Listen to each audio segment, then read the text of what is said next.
Hello and welcome to The Realm. I'm Dr. D and I bring the strategy. I'm Dr. K. I bring the psychology. We are business psychologists and your guides to the executive realm, where we bring strategy and psychology together. So you can bring your best to your C-suite, your teams, and your customers. Today, we're talking about work friends. Friendships at work can dramatically transform and influence our professional experience. These relationships bring a host of benefits. They boost morale, foster collaboration, and enhance job satisfaction. In fact, a Gallup study found that employees with close friends at work are 7 times more likely to be engaged in their jobs. This surge in engagement ignites higher productivity, elevates customer service, and reduces turnover. But what are the risks? Failed friendships can lead to tension and conflict, undermining team cohesion and morale. With friendships between leaders and employees, these dynamics become even more complex. Friendships with leaders can build trust and loyalty, but they can also risk favoritism, blurred boundaries, and difficult power dynamics. So let's get to work. Dr. K, can we have workplace friendships while maintaining professional integrity? I think it is possible. There has to be open, honest communication. When that gets taken out or that gets blurred or that gets misconstrued or not enough information or accurate or trustful information is out there, I think then the professional part, the integrity part, as well as the friendship part can be completely blown out of the water. And that can cause multiple problems. That is a challenge because you have this one persona at work. It's really close to the real you, but you have to be a little bit protective of how people interpret you. There's a lot of politics. You can't overshare necessarily. You don't necessarily talk about things at work that you talk about with your best friend. But if you have a best friend at work, that blurs the line a little bit. But before we get into the challenges and complications, why don't we talk about the benefits of having friends at work? Absolutely. First off, always the job depends on what kind of friendships. When you know that your person's going to be there or someone that you can laugh with or the person that you go take a lunch break with, whatever it might be, whatever the dynamics are, that does increase that moment when you're at work. When you're not feeling it, but then you're like, oh my God, but I got my lunch break with my friend. I can laugh. I can do this. I do believe benefits are extremely important. And sometimes with working with people, I think they forget that they have those friendships at work and they focus on all the negative parts that they don't have. And that gets in the way. You can have conversations with friends that you don't work with and complain about work or talk about what your projects are going on, but you can't really connect with them over that because it's not a shared experience. But when you have friends at work, you're sharing those experiences. You have a level of camaraderie and connection around a set of circumstances that take up a good portion of your life. There's a deeper understanding or have a common understanding of people that they work with or the culture or the dynamics of an organization. And studies have shown that mental health and well-being is actually improved because when you have somebody at work that you can really connect with, a real friend, it reduces stress and it increases your overall well-being. Not to mention, when you have that friendship, that shorthand, you can really increase collaboration and teamwork. When you are working with people that you really like and you are genuine friends with, it makes it easier to communicate. It makes it easier to trust. That would translate to better collaboration and sharing knowledge. And selfishly, for an organization, having friends at work makes it more difficult to leave an organization. If you're emotionally committed to the job, that's one thing. You can go work somewhere else. But if you're really emotionally committed to the people and you have that high sense of loyalty because your friends are at work and they're not going anywhere, those strong social connections cause you to really second guess whether or not you're going to make that leap and go somewhere else. So that has a really favorable benefit on turnover. Absolutely. I've worked with many people that are sad when someone leaves and it changes the dynamics at work, or when they've decided to move on for whatever reasons they have. They're sad that they're leaving work. Let's be real. We've been developed into being social creatures. When you're working hard and you're in the flow and that's all that you have at work, having that break, knowing that you have the support, feeling that someone understands what you're going through definitely can help manage whatever negative feelings someone might have or help manage any low points that they might be having or any loneliness that they might feel within their job. If they feel they're the only ones that are doing it, but then they have a friend that they can talk to, and then the friend can say, yeah, you are working really hard. They're feeling validated, but here I am with this, and we're doing this together. We're collaborating. It's always beneficial to have someone that can, one, validate, but also, to show you what's really happening. They have that objective viewpoint. Organizations are changing a lot. There are new people coming in. There are people leaving. There are organizational changes. There are structural changes. There are very good things that happen, like winning a big client, or there are some stressful things that happen, like changing your software platform. All of those things create apprehension in people, and having close friends at work allows shared processing. Those people that are close will think through the challenge or the opportunity or the excitement, and it'll actually deepen that friendship. But it also helps somebody process out loud with somebody else. Sometimes when we're isolated within yourself, that tends to take control and can lead to a negative place. So having that friendship or that teamwork where you can collaborate and understand, again, that you're not alone, or that someone else feels the same way, that it can add to profitability, it can keep retention high. So friendships, they can be very beneficial.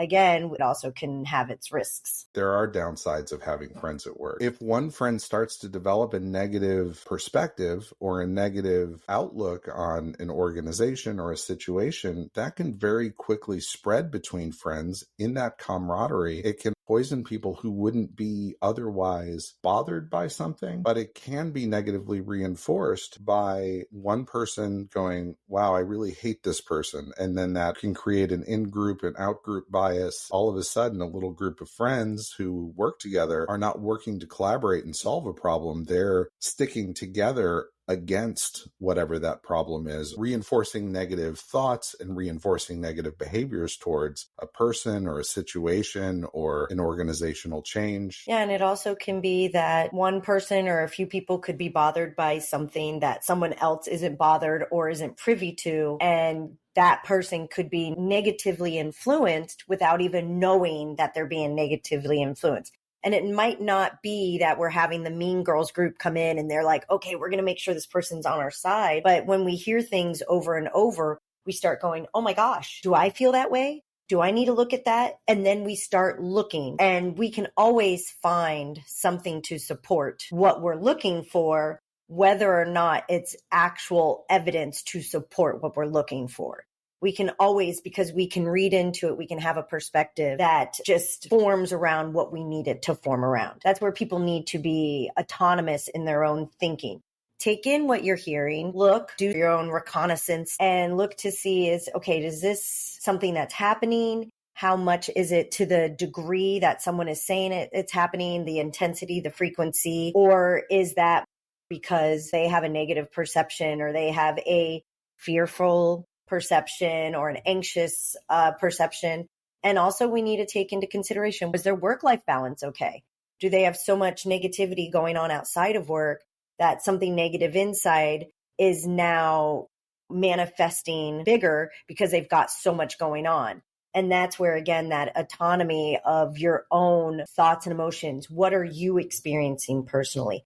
What are you perceiving? What are you seeing? And take that into consideration. You really want to take in what's happening to you. Yeah, you have to maintain your own internal sense of balance. Those friends can really influence you in a negative way, but they can also influence you in a positive way. If you experienced something like sexual harassment or witness something unethical, or having a close friend that you can confide in and talk to might actually give you the encouragement to speak up, raise your hand, talk to somebody as well. Those friendships really are a double-edged sword. They can help give you the courage and the insight and the perspective to take action where you might feel restricted or unsure because that person understands the dynamic and the culture a little bit better. But they can also influence you in a negative way. Is this influencing me in a professional way? Am I still maintaining my own of autonomy? So I guess we're talking about the boundaries at this point of friendships at work. How can somebody maintain that spirit of individuality and independence while still having a very close friend or a very close group of friends at work and still feel like you're an individual contributor to the success and the purpose of the organization, but also value the friendships around you that you have at work? If you are working with, let's say, a negative Nancy, sometimes we're friends with negative Nancys. Might be that you say, hey, you know what? I know you got some struggles, but it's not something that I can hear all day long because I've got something that I've got to get done and I want to be present for what you're trying to say. So you might put the boundary of, you get 30 minutes a day to tell me what's going on, and then we've got to continue working or whatever it might be. Boundaries are a big component of being able to remain autonomous, but also remaining autonomous, also protecting oneself. And the hard part is that other people look at boundaries as trying to hurt them, and they're not. They're just there to protect us for whatever reason. It also might be that you put your head down and do your work. If there's a big project that you're working on or something that's important, you just kind of got to go and do it. Think about the boundary and communication of the boundary. People can't read our minds as much as we think they can at times.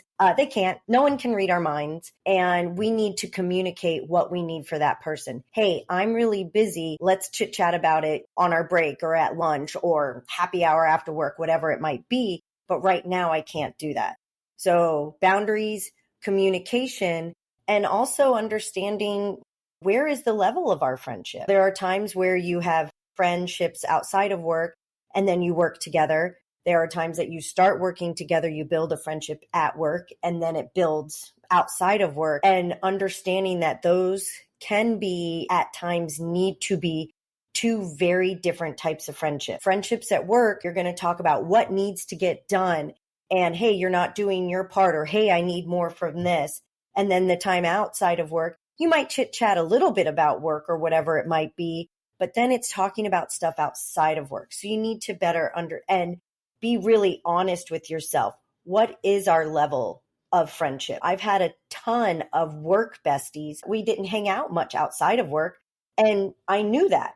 And that was wonderful. We had a great time at work. Someone I could complain with or do this, or they could do the same with me. And we would talk about our lives, but we didn't hang out as much for whatever reasons, but they were still a friendship. So I recognized who was what. Then there were the people that were work and outside, and you had to learn to separate them. And when you separate them, you also have to learn to not bring it with you from one to the other. You have an outside argument, you don't bring it to work. You have an in-work argument, you don't take it outside of work. And that can be understanding your level of friendship and understanding the importance of keeping those separate. Those are the big things that can help you to foster friendships that can remain positive in many different ways. I love those boundaries and things that you suggest there about keeping the conversations as work friends about work at work and keeping the conversations about outside of work. That's a really healthy way to deal with it. You sparked something with me around that conversation about quote unquote negative Nancy, that negative person. It's really important to maintain those boundaries around that because one, people outside might look at your relationship and know that you're close friends and hear negative Nancy being down on everything and having very negative perspective and might group you into that perception. Even if you don't feel the same way, you might be perceived in the same way as your friend and their motivations. Your friend may also, gone unchecked, may also try to speak for you and speak for their friends and say, a lot of us are feeling this way, even when it might only be that one person feeling that way, where they feel empowered to speak up, even though it's only their perspective. One of the other challenges is that when you are friends with a negative person, sometimes, as you said, Dr. K, you've got to say, hey, don't bring me into this. You're bringing me down. It's affecting me and my work. I just need you get 30 minutes a day. That suggestion was very good. But there's also a responsibility of friendship to say, hey, negative person, you're really negative a lot. And that's negatively affecting the people around you. Maybe you should change that behavior because it's not doing you any good and it's not doing the people around you any good. Why don't we try to find some constructive ways as your friend to deal with that? Or have you talked to so-and-so? Or have you taken this action? rather than just complaining about it. The responsibility of a friend is to do the right thing by that other person as well. And just saying, hey, I'll only listen to you for 30 minutes doesn't necessarily help that friend get through whatever it is that they're going through, especially if they're persistently negative about their situation or the work or people around them. Part of being a friend is to encourage them to take action. Have those conversations, try to solve the problem, take action. I hate to pull out the Nancy's, but the negative Nancy, it can be difficult to deal with. But you want to remember, if you're friends, ask about it. It might be that they're burnt out. Just ask. And if you are starting to feel some of the things that this person is negative about, you can also ask yourself, okay, what's going on with me? Is this really my feeling? Or am I being influenced? Am I getting burnt out? Am I frustrated with my position? Am I not? What part are you playing in the negative that you are starting to think? When I have moments where I feel like I might be getting burnt out, I realize some of my burnout is a level of either being stuck or bored. So that's when I take a CE class or might read a little bit more up on psychology to be like, oh, what's out there? What's interesting to reignite? Because when you do something for an extended period of time, you can get bored or burnt out or frustrated, or when you feel you've done everything that you can, if you're working with someone that's negative or you're being influenced with the negativity, it's like, what can I learn more?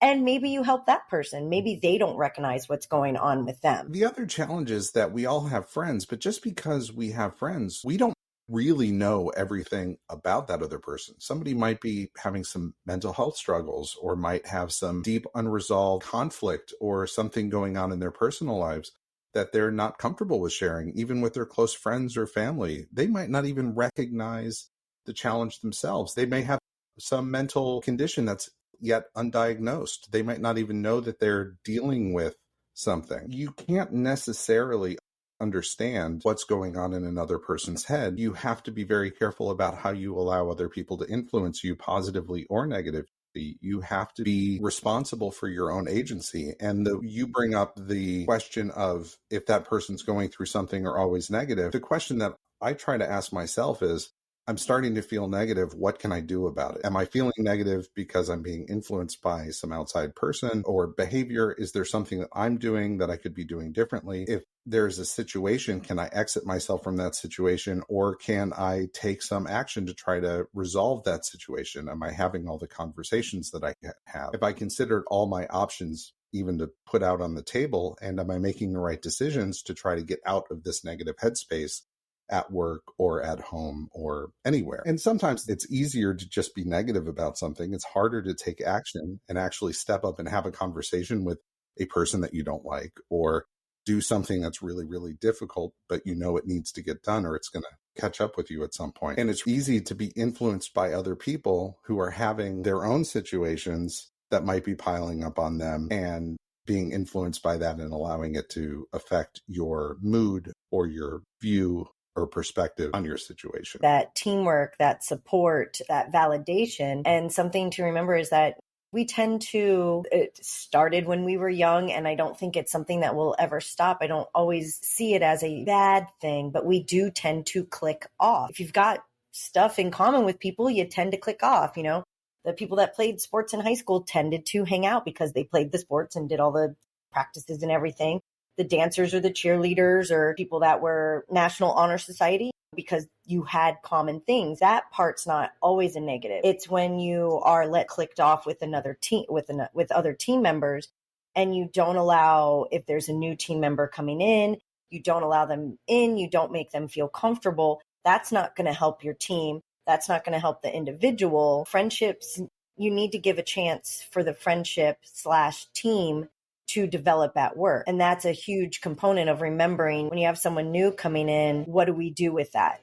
Do we bring them in as our bestie, or do we see what they've got? You know, maybe you just have a work friendship with them because they're amazing and they know what they're doing. This gets to the behavioral science, the psychology concept of in-groups versus out-groups. When you have close friends at work, it's sometimes you develop that level of trust and shorthand communication. It's very difficult to allow other people to come in. It's very difficult for other people to catch up, develop that same level of connection, communication, and camaraderie. And so if you're really close friends with a group of people at work, a new person comes in and they might feel like an outsider, and it's very difficult for them to feel like an insider.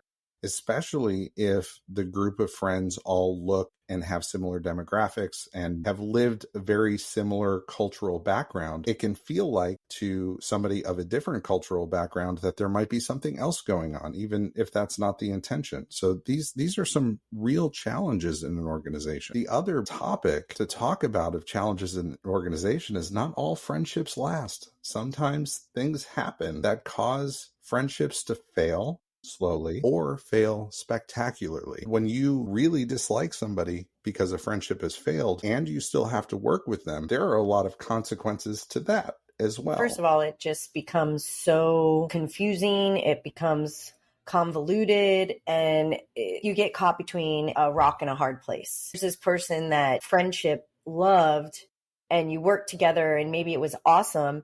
And then all of a sudden they get your promotion. You guys were kind of just side by side. Maybe you thought that you were working harder, or maybe you've been there longer, whatever it might be.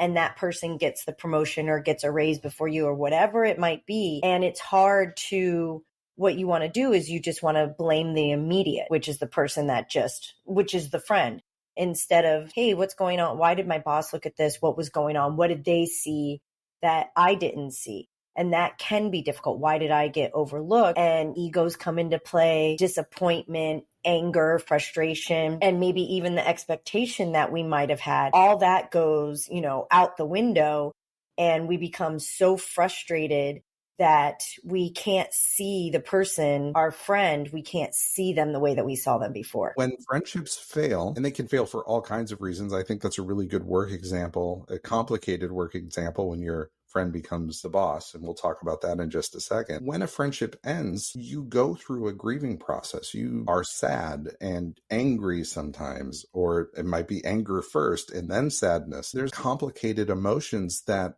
happen, and if you have to sit in the next office or the next cubicle or at the next workstation from that person and see them every day, that makes the work environment really, really challenging for everybody involved, not just the people that are experiencing the fallout of whatever the consequences are, all the people around them. It certainly destroys team unity. That friendship goes from being a real positive to the team to being a real negative in the team. You have to live through that, or you have to leave through that. There's really very few options until you get to the point where neutrality is met. And that usually takes, when there's real hurt, that takes a long time before two people become neutral towards each other rather than having very strong negative emotions, which opens the door. We're talking just generically about friends at work. It gets even more complicated when the friendship is between a boss and an employee, or a senior leader in an organization and someone who is in a less senior position in an organization. It becomes very, very challenging. Is a friendship between a senior level position with someone lower management, whatever position they are below them, is it appropriate? Was the friendship developed? I'm a new person at this place, and all of a sudden me and my boss just found out that we had some things in common and we would talk about it, and then it developed into talking about more things? Or was it we were at the same level and then they got promoted? When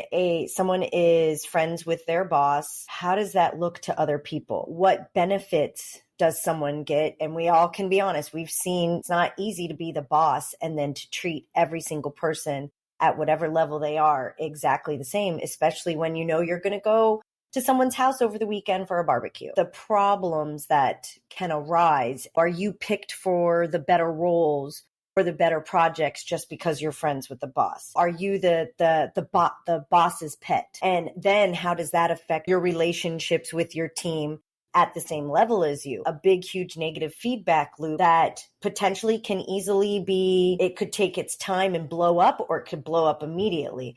So that friendships with boss component can be very, very tricky. I know I've been friends with managers. We weren't friends really outside of work, but at work, they were always like, you're the one that I can trust, and often would come to me. I don't know what others felt about that. No one ever said anything, but I don't know if that ever affected them. I know in my leadership journey, I always worked very hard to keep what I would call a professional distance. I've had a few friends at work, but that has been very infrequent. Oftentimes where people think I'm being way too standoffish with people because I was probably being overly cautious about maintaining that professional distance between my team. In my calculation, I've worked with many really, really wonderful people as peers, as subordinate, and as a leader, people that I would genuinely want to be good, close friends with. And I was always very, very careful because I always viewed it in this way. One, what happens if I have to make a tough leadership decision? Is that relationship going to affect me? And it could affect me in two ways. One, if I am giving something to somebody that is my friend, even though the logic makes sense, will it be perceived that I'm displaying favoritism? If I don't include that person in a project or something that's very beneficial, am I holding them back? And am I making that decision because we're friends and I don't want to be perceived as giving this person something? You not only have to think about the effects and the feelings of that person, but you can never really be sure of your own motivation, and you can never be sure of the perception that it sets in the people that are witnessing that relationship from the outside. You're almost damned if you do, damned if you don't. It doesn't really matter what your intention is. There is somebody who could be offended, and there is somebody who's going to think favoritism, and there is somebody who is going to think you're treating that person unfairly because of the relationship. And it becomes even more difficult when the situation that you brought up, Dr. K, where somebody is part of a team, and even if all the relationships are great and there's perfect harmony, a person gets promoted to a leadership role over that team, because that's where most mobility happens up within an organization. Let's just assume everybody's really happy about that decision, not like the circumstance that we were talking about earlier where there was hurt feelings, but everybody's really happy about that decision. But still, that person has to make tough choices, and that they have to make a really difficult shift in their relationship with the people around them and the people that they're friends with and the people that they're not friends with, and manage all those perceptions. It's very risky for that person, and it's very risky for the people around them, because all of a sudden your role has to change. Sometimes there are corporate decisions that you have to enact on that could cause your relationship to blow up after the fact. And there's always going to be that perception that because friendships are involved, that it's influencing your decision, and it changes your interpersonal dynamic with the people. You go from being a peer to being somebody in authority. And is it really fair to say, hey, we were all friends before, but I can't be friends any longer? No, it just means that what you brought up before, Dr. K, about setting boundaries, you have to set very clear boundaries and say, I have to internalize, what does this mean for me now? I can't be friends in the same way at work. We can still be friends outside of work, but when we're outside of work, we are not talking about work. Hey, friends, don't pitch me on the things that you want in the organization outside of work, because I'm going to say, do that in the office, but we're not doing this outside of work. I don't want to be influenced. That's very important to me. And your friends should appreciate and understand. We would hope that they would. It doesn't mean they always would. Being open and honest and saying, I am at this level now. I am in this role. Be honest. It did change how our dynamics at work are going to be. If there's a dynamic outside of work, no, it doesn't change the dynamic outside of work, but it does change the dynamic at work. I'm going to continue to hear what you have to say, whatever it might be, but my being able to water cooler chit chat, I can't really go to lunch with you anymore. And outside of work, I want our friendship still. When you say it comes out a little bit more professional. I'm very, a little bit more like, hey, I still want to be friends, but it's however you are, however the dynamic of your friendship is,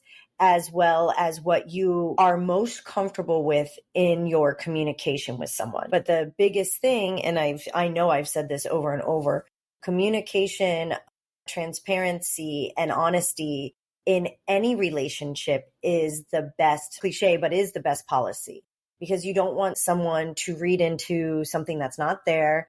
And then that could hurt your friendship. That could hurt your, not just your friendship, but that could hurt the work environment. And if you are work colleagues, then you have to be aware of that. Yeah, I think here's my opinion. My opinion is it's okay to be friends with people at work, but you have to have very, very clear boundaries. You have to have open communication about that and be very transparent about how that relationship is going to work. I would suggest creating a living document, a document where you and your friend or friends document those rules that you're going to live by as a leader or as friends within an organization, setting those clear boundaries, like work stays at work, outside stuff stays outside. We're going to keep those very separate. Document those things so that when you're tempted or your friends are tempted to bring outside stuff to work or vice versa, you can go, hey, we have a little friendship doctrine, don't we? Let's save this for the weekend, or let's save that for the office. And as you learn things new about your friendship,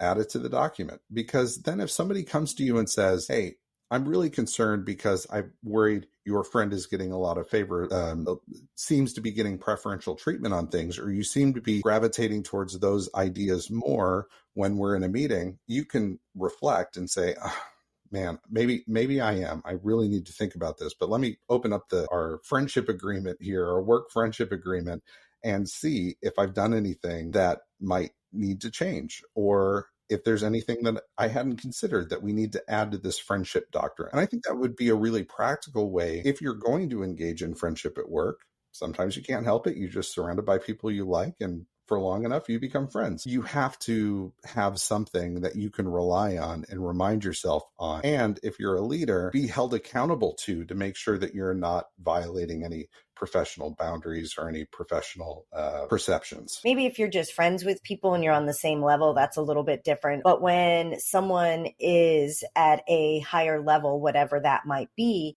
where they have to say something about your work productivity, or they have to bring you into the office because there's been their job then it's important to be like, hey, I know that we're friends.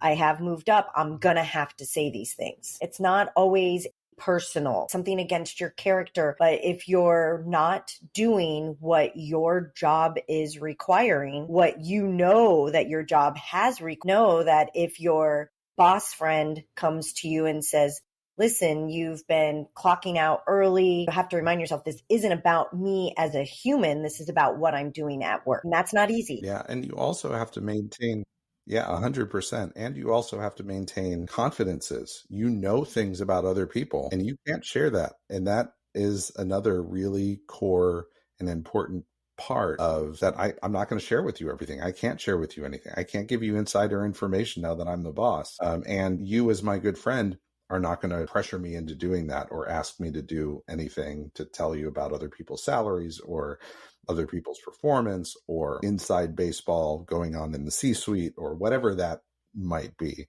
It's really important that that confidence is also maintained, because it's important for that professional's reputation as a leader as well. And a good friend wouldn't want any their privacy, friend to violate, whether it's personal or work related. Absolutely. So in closing, Dr. K, are friendships at work worth it? Yes, with boundaries and communication. Absolutely. I do think they are worth it.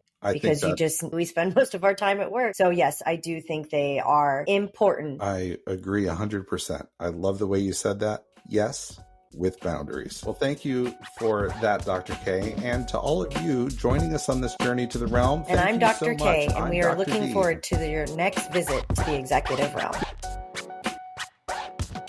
Here we go. Oh, I missed it.